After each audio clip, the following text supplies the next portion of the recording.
Muy bien. Hoy vamos a arrancar entonces con la unidad número 11, electroquímica. En esta unidad se estudia es una parte, la electroquímica es una parte de la química que estudia las reacciones espontáneas que son capaces de generar electricidad y las reacciones que necesitan electricidad para que se puedan producir, ¿sí? Es decir, que de alguna manera está involucrado la transferencia de electrones. Ustedes saben que la corriente eléctrica no es otra cosa más que flujo de electrones. Entonces, en la electroquímica lo que vamos a estudiar justamente es la forma en que estos electrones se transfieren de una parte a otra o dentro de una misma reacción. Y algo de esto ustedes ya estuvieron viendo en la parte práctica de los problemas, digamos, ¿no? Porque cuando ven las reacciones redox, ahí están estudiando las reacciones de reducción, de oxidación, etcétera, y justamente lo que se está produciendo en esas reacciones son transferencia de electrones. Así que aquí vamos a ver de una forma un poco más detallada de cómo ocurren estas transferencias, ¿sí? Entonces, vamos a estudiar aquellas reacciones que, que son espontáneas. Vamos a ver que estas reacciones son capaces de producir electricidad, ¿sí? Una reacción espontánea, entonces, es sinónimo de que es capaz de producir electricidad, mientras que una reacción no espontánea necesita electricidad para que se produzca, ¿sí? Muy bien.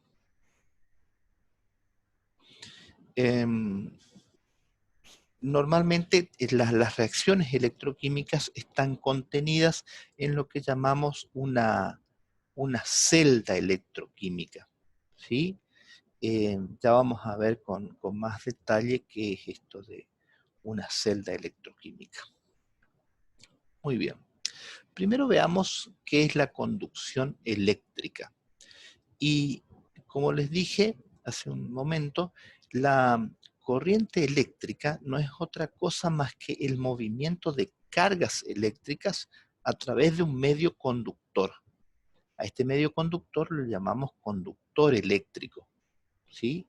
Y más precisamente cuando hablamos de movimiento de cargas eléctricas, normalmente, o lo más habitual, es que estas cargas eléctricas sean electrones, ¿no es cierto?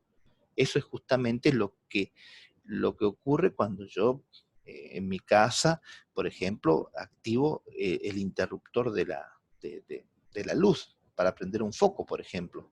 Cuando lo activo, lo que provoco es que aparezcan una conducción de electrones a través de los cables, ¿sí? se transportan electrones, pase por el foco y eso produzca la luz, ¿cierto? Cuando lo interrumpo ese flujo de electrones. Ahora también puede haber otros conductores eléctricos que no son electrones, como vamos a ver, que son simplemente cargas eléctricas, ¿sí? Que se obtienen a partir de determinada especie química. Pero ya vamos a ir viendo eso despacito con más detalle. Dentro de la conducción eléctrica tenemos dos tipos de conducción, la conducción metálica y la conducción iónica o electrolítica, ¿sí? Dentro de la conducción metálica es, como ya dijimos, es el flujo de electrones a través de un metal, ¿sí? Los electrones se desplazan, o mejor dicho, los electrones que se desplazan son los electrones de valencia del metal, ¿sí? Y esto tiene cierta lógica, ¿no es cierto? Porque si nosotros imaginamos al átomo como constituido por electrones que están en capas, ¿no es cierto? Vamos a tener las primeras capas que están más cerca del núcleo y la capa de valencia es la capa más alejada del núcleo. Entonces, lógicamente, si hay que mover electrones, los electrones que van a ser más fáciles para moverse son los electrones que están en la capa de valencia, ¿no es cierto? Ahora, cuando se mueven estos electrones, cuando se produce un flujo de electrones, ¿sí? Esto, o mejor dicho, esto ocurre, el flujo de electrones va a ocurrir cuando sobre el metal se aplica lo que llamamos una diferencia de potencial, ¿sí? Una diferencia de potencial a veces más conocido como voltaje, ¿no es cierto? Es por ejemplo cuando conectamos a una pila, a una batería, ahí estamos aplicando una diferencia de potencial. Ya vamos a ver esto con más detalle. Algunos metales conductores son, por ejemplo, el cobre, el zinc, la plata, el hierro, el platino, etc. ¿Sí? Los metales son todos conductores de la electricidad y normalmente también del calor, ¿no es cierto? Ahí solo están algunos ejemplos. Bueno, otro tipo de conducción es la conducción iónica o electrolítica.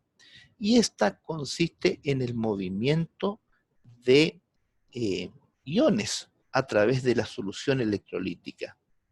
Los iones positivos migran hacia el electrodo negativo, ¿sí? Mientras que los iones negativos se mueven hacia el electrodo positivo, ¿sí? Entonces, aquí tenemos que tener en cuenta que lo que se está moviendo ahora ya no son electrones, sino que son iones. Y los iones pueden ser positivos o negativos. Y lógicamente, un ion positivo va a ser atraído por lo que llamamos un electrodo. Y ese electrodo tiene que ser negativo. Y viceversa, un ion negativo va a ser atraído por un electrodo positivo. Ya vamos a ver qué son estos electrodos, ¿sí? En las celdas electroquímicas, las que vamos a ver, ocurren los dos tipos de conducción, es decir, la conducción metálica, que es el flujo de electrones, y la conducción iónica, que es el movimiento de los iones, ¿sí? Muy bien. Pasemos a la siguiente. En la conducción iónica, lo primero que tenemos que definir es qué es un electrolito. Un electrolito es toda sustancia que disuelta en un disolvente adecuado se disocia en cationes y aniones. Los electrolitos pueden ser ácidos, bases o sales, ¿sí? Muy bien. Estos electrolitos se clasifican en electrolitos fuertes y en electrolitos débiles. Ya vimos algo de esto, pero acá lo vemos un poquito más todavía, ¿no es cierto? Los electrolitos fuertes son aquellos que en disolución están totalmente disociados en cationes y aniones. Por ejemplo, el ácido clorhídrico acuoso es un ácido que, como ya les conté, se disuelve y se disocia completamente en solución acuosa, por ejemplo, ¿no es cierto? ¿En qué se disocia? Pues se va a disociar en protones, ¿sí? Y cloruros. El hidróxido de sodio también es un electrolito fuerte. En solución acuosa se disocian los cationes sodio y en los iones oxidrilos. El cloruro de sodio se disocia, como ya lo hemos visto en varias oportunidades, en los cationes sodio y en los iones cloruros, ¿sí? Y estos serían ejemplos de electrolitos fuertes. También tenemos electrolitos débiles, que son aquellos que en disolución no están parcialmente disociados en sus iones. Es decir, no hay una disociación completa. No todo lo que agrego a la solución se disocia, ¿sí? Por ejemplo, el ácido nitroso en agua se disocia una parte, ¿sí? Una parte se disocia, la otra parte no. Entonces, en agua voy a tener una parte que es ácido nitroso y otra parte que está como protón y como iones nitrito, ¿sí? El cloruro de plata acuoso también es más, este se disocia muy poco, ¿no es cierto? Por eso es un electrolito débil. La mayor parte del cloruro de plata está como precipitado en solución acuosa, ¿sí? Es decir, tengo muy poco de plata positivo, desde el ion plata positivo, y muy poco de iones cloruros en solución acuosa. El agua misma, el agua pura, habíamos visto que esta estaba muy poco disociada, ¿sí? Muy bien, así como están entonces los electrolitos, que son los que de alguna manera se disocian, que puede ser que se disocie mucho o se disocie poco, pero en definitiva se disocian en una solución. Normalmente solución acuosa, ¿no es cierto? También tenemos los no electrolitos.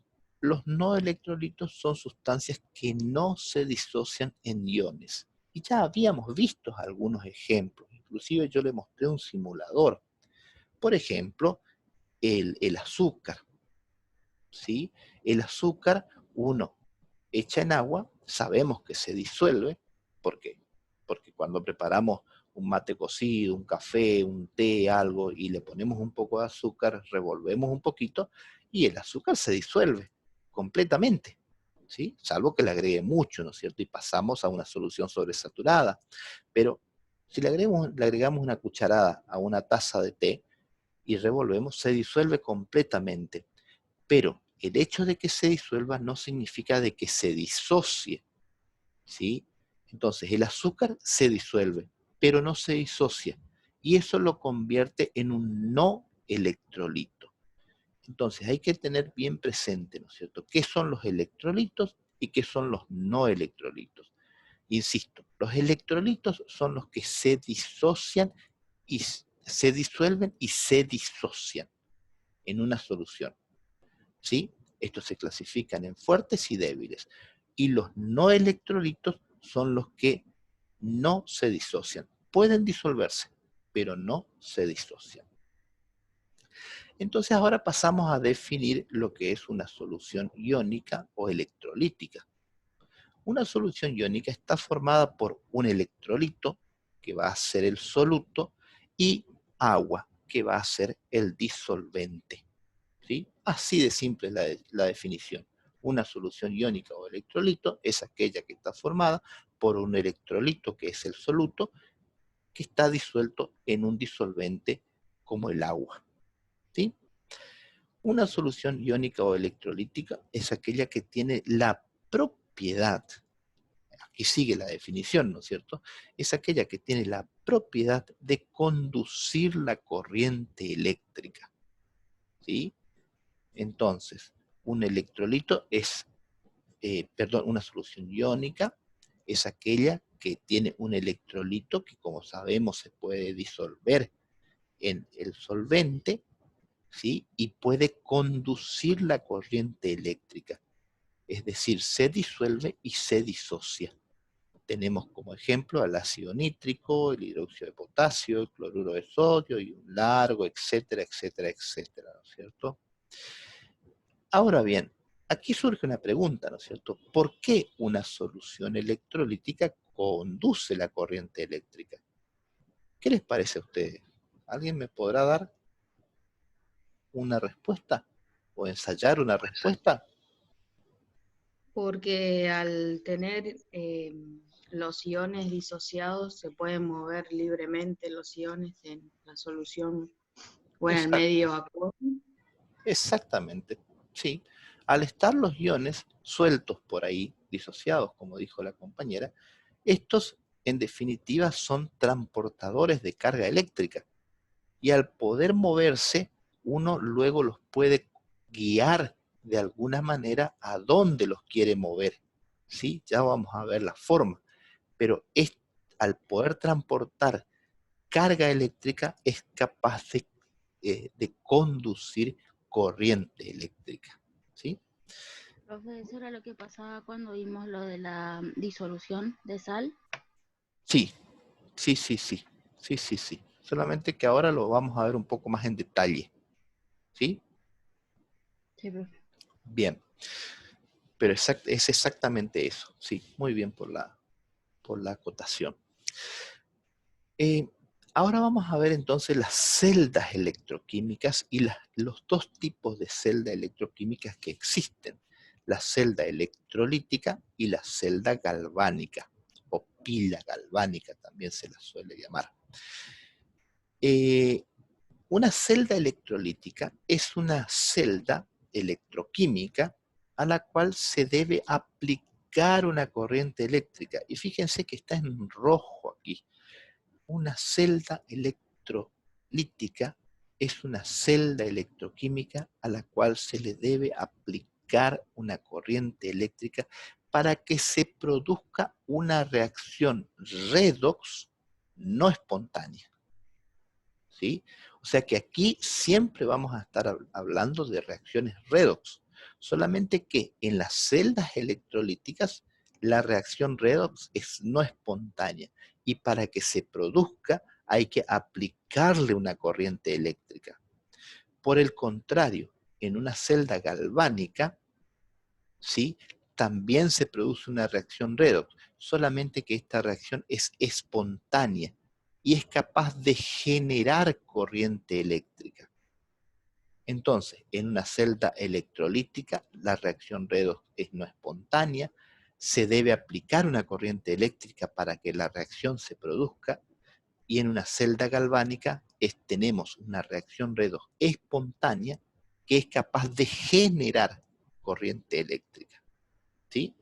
Aquí, por ejemplo, vemos una celda electrolítica en donde vemos que tenemos una batería, ¿sí? Puede ser, esto es genérico, ¿no es cierto? O sea, puede ser cualquier tipo de batería, puede ser una pila, puede ser una batería de un automóvil, una batería de esas cuadraditas que usan algunos dispositivos electrónicos, cualquier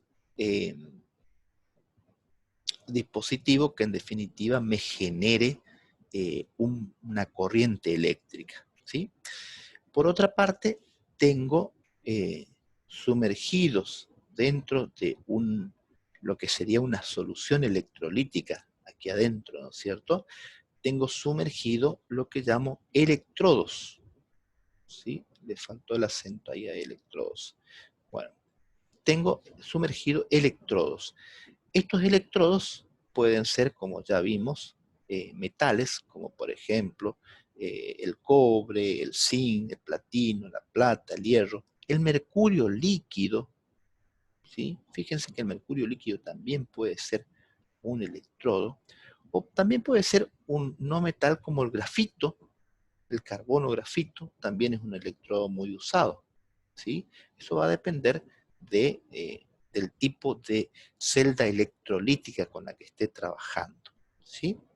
Muy bien. En electroquímica, siempre a la izquierda colocamos el ánodo y a la derecha el cátodo, ¿sí? Independientemente de la celda, si es electrolítica o galvánica.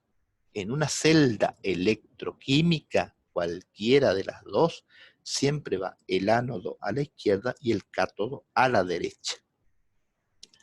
Siempre en cualquier celda electroquímica se produce la oxidación en el ánodo y la reducción en el cátodo, ¿sí? Independientemente de la celda. Es decir, que en esta celda, que es una celda galvánica, tenemos el ánodo a la izquierda y el cátodo a la derecha. A la izquierda se produce la oxidación y a la derecha la reducción, ¿sí? En este caso de una celda electrolítica en donde tenemos una solución electrolítica, por ejemplo, en un vaso de precipitado, y sumergido en ese vaso de precipitado tenemos dos electrodos que están conectados a una batería, lo que vamos a observar es que los aniones, ¿sí?, migran, se sienten atraídos por el ánodo, ¿sí? Y el ánodo, en este caso, tiene signo positivo, ¿sí? En la celda electrolítica, el ánodo tiene signo positivo. Por eso decimos que al ánodo van los aniones, ¿sí? Y el cátodo tiene signo negativo. Y por eso decimos que al cátodo van los cationes. Esto es en una celda electrolítica, ¿sí? Entonces, en forma genérica, podemos escribir que la oxidación, fíjense, va a ser de ese X menos, es decir, de un anión que se transforma, pierde el electrón para transformarse en la especie neutra, que no sé qué es, puede ser cualquier cosa, ¿sí? Pero en definitiva se va a transformar en una especie neutra, más el electrón que perdió, ¿no es cierto? Por eso siempre decimos que en la oxidación se pierden electrones. Y en la reducción, normalmente el catión metálico, en realidad puede ser una especie cargada positivamente, pero generalmente, para los casos que vemos nosotros, esto es un catión metálico que gana electrones y se convierte en el metal neutro o en la especie neutra, hablando más generalmente, ¿no es cierto? Ahora bien, ¿de dónde saca los electrones este metal? Pues bien, fíjense que el cátodo está conectado a el polo negativo de la batería. Entonces, de aquí van a salir electrones. Fíjense que aquí indica que los electrones salen del polo negativo, van por este conductor metálico, un cable podría ser, ¿no es cierto? Van al cátodo. Y como esto está cargado negativamente, vienen estos cationes y se toman a esos electrones. Entonces, se sigue requiriendo de electrones de la batería, ¿no es cierto? Por otra parte, fíjense cómo se cierra el circuito, porque la especie cargada negativamente se va al ánodo y entrega su electrón, porque fíjense que pierde el electrón. Esta especie, el X menos, pierde el electrón y lo pierde aquí en el ánodo, ¿sí? Y eso hace que los electrones fluyan en este sentido. Entonces fíjense que se puede hacer todo un circuito aquí. Los electrones arrancan aquí, vienen por aquí, siguen su camino, siguen por aquí, vienen aquí, ¿verdad? Y aquí se lo entregan a el catión. Y así sucesivamente, ¿no es cierto? Pero en definitiva, para que esta reacción, es decir, la hemirreacción de oxidación y la hemirreacción de reducción ocurran en una celda electrolítica, lo que necesito es que esté conectado a una batería, porque si esto no está conectado a una fuente de energía, la reacción redox no se va a producir. ¿Sí? Muy bien. Ahora veamos qué es una celda galvánica o pila galvánica. ¿Sí? Como ya dijimos, esta es capaz de generar corriente eléctrica a partir de una reacción redox espontánea. ¿Sí? Y el ejemplo más clásico que tenemos para mostrar es la reacción, la pila de Daniel, ¿sí? Esta es la pila de Daniel. En la pila de Daniel tenemos el ánodo, como siempre, en una celda electroquímica, el ánodo está a la izquierda. El ánodo está compuesto por sulfato de zinc, en donde tenemos el zinc. La concentración de zinc es 1 molar, esto es importante, la concentración de zinc es 1 molar.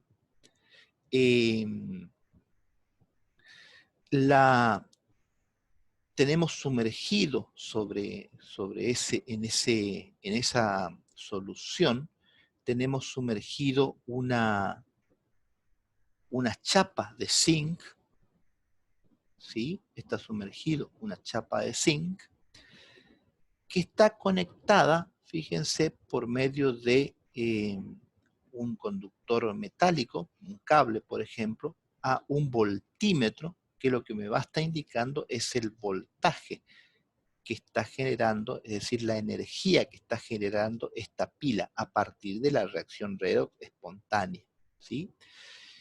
En el cátodo vamos a tener una solución de sulfato de cobre 2, 1 molar también, es decir, el cobre 2 va a estar en 1 molar, y aquí está sumergido un electrodo de cobre, ¿sí? Bueno, como verán, tanto el ánodo como el cátodo están separados, pero a la vez están unidos por un puente salino, ¿sí? En cuyo interior hay cationes y aniones, ¿sí? Muy bien. Entonces, ¿qué es lo que va a estar ocurriendo aquí? Ya vamos a ver con más detalle, pero lo que va a estar ocurriendo aquí es que este puente salino va a estar haciendo que los cationes que tiene aquí dentro van a migrar hacia el cátodo y los aniones van a migrar hacia el ánodo, ¿sí? Ahora bien, aquí tenemos una chapa de zinc que está sumergida en una solución de sulfato de zinc, ¿sí? Muy bien. Entonces lo que va a ocurrir es que, como aquí en el ánodo se produce la oxidación, vamos a ver que este zinc, que está metálico, va a perder electrones, ¿sí? Va a perder electrones y se va a formar el catión zinc 2+, ¿sí?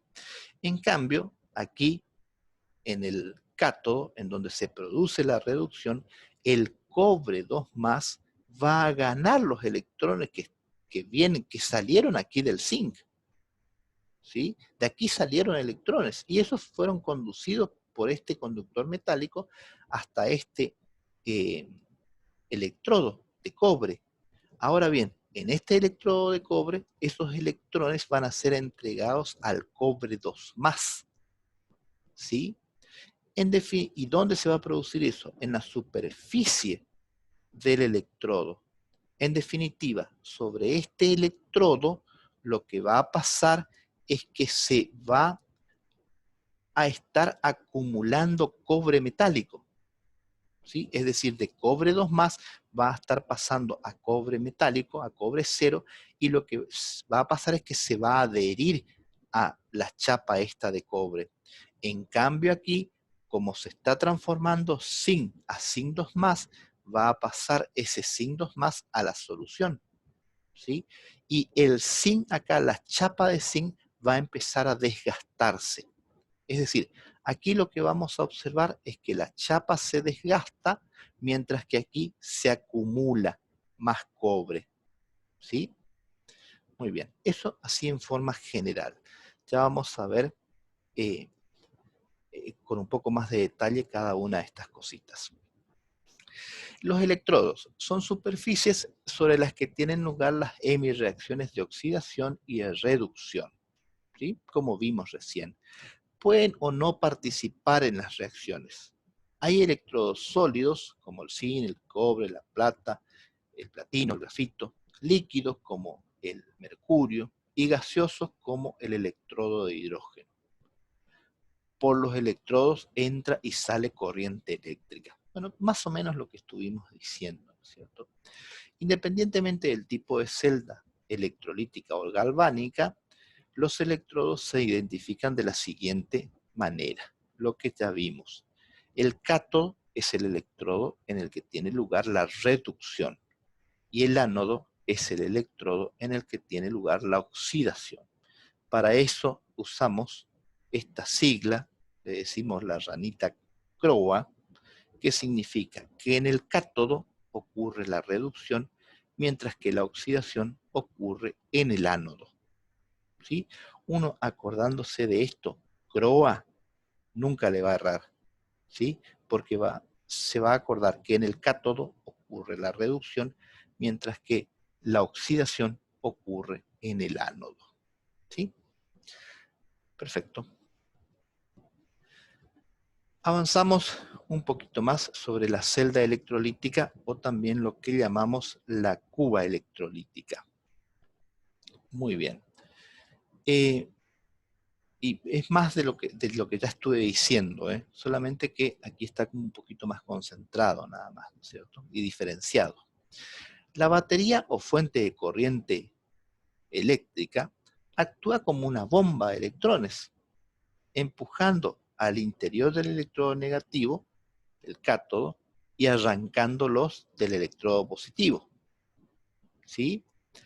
Dentro de la celda, para que se mantenga la electroneutralidad, debe ocurrir un proceso que consuma electrodos en el electrodo negativo. Aquí se consumen electrodos y aquí de alguna manera se liberan electrones, lo que ya estuvimos diciendo, ¿sí? Aquí se liberan electrones, por eso los electrones siguen por este cable, y aquí los electrones, se entregan los electrones a los cationes, ¿no es cierto? En el electrodo negativo o cátodo ocurre la reacción catódica, ¿sí? O mejor dicho, aquí corrijan esto porque no es una reacción, es una hemirreacción, ¿sí? Así que corrijan, por favor. Pongan aquí la hemirreacción catódica, ¿sí? Mientras que en el ánodo ocurre la hemirreacción anódica. También la hemirreacción anódica. Y aquí hay un ejemplo, dice. Considere la electrólisis del cloruro de sodio fundido y escriba las hemirreacciones y la reacción global correspondiente. Bueno, esto ya están en condiciones de hacer ustedes mismos, ¿no es cierto? Así que, como ya se está terminando el tiempo, a ver, no nos queda todavía un ratito, nos queda 2 minutos. Creo que nos alcanza el tiempo para hacer este ejercicio. Entonces va a ser la electrólisis, lo que vamos a ver va a ser la electrólisis del cloruro de sodio fundido, es decir, por vía seca, ¿no es cierto? Sin nada de agua, cloruro de sodio fundido nada más. Entonces, vamos a ver. Lo que va a ocurrir, ¿no es cierto?, es que tenemos el cloruro de sodio, acuérdense que esto no está acuoso, ¿sí? Lo que hacemos es fundirlo, es decir, llevarlo a una temperatura muy alta para que esto se vuelva líquido, ¿sí? O sea que podríamos poner de última, sí, líquido. Entonces se va a producir el catión sodio líquido más los aniones cloruros líquidos. Pero ojo, no en solución acuosa, ¿eh? Están líquidos pero no acuosos. Entonces lo que me pide el problema es que plantee las hemirreacciones de oxidación y la hemirreacción de reducción y la reacción global, ¿sí? Entonces, la de oxidación sabemos que va a ser la que haga que se pierdan electrones. ¿Cuál va a perder electrones? Va a perder el cloruro, ¿no es cierto? Que va a pasar a cloro, ¿sí? Más, bueno, aquí primero hay que balancear, ¿no es cierto? Voy a tener que poner 2 cloruros y aquí 2 electrones, ¿sí? Esto va a ser la de oxidación, se pierden electrones, los electrones están a la derecha, ¿sí? Mientras que en la de reducción voy a tener el catión sodio que gana electrones y se convierte en el sodio metálico, ¿sí? A este lo voy a tener que multiplicar por 2 para después poder sumar y obtener la reacción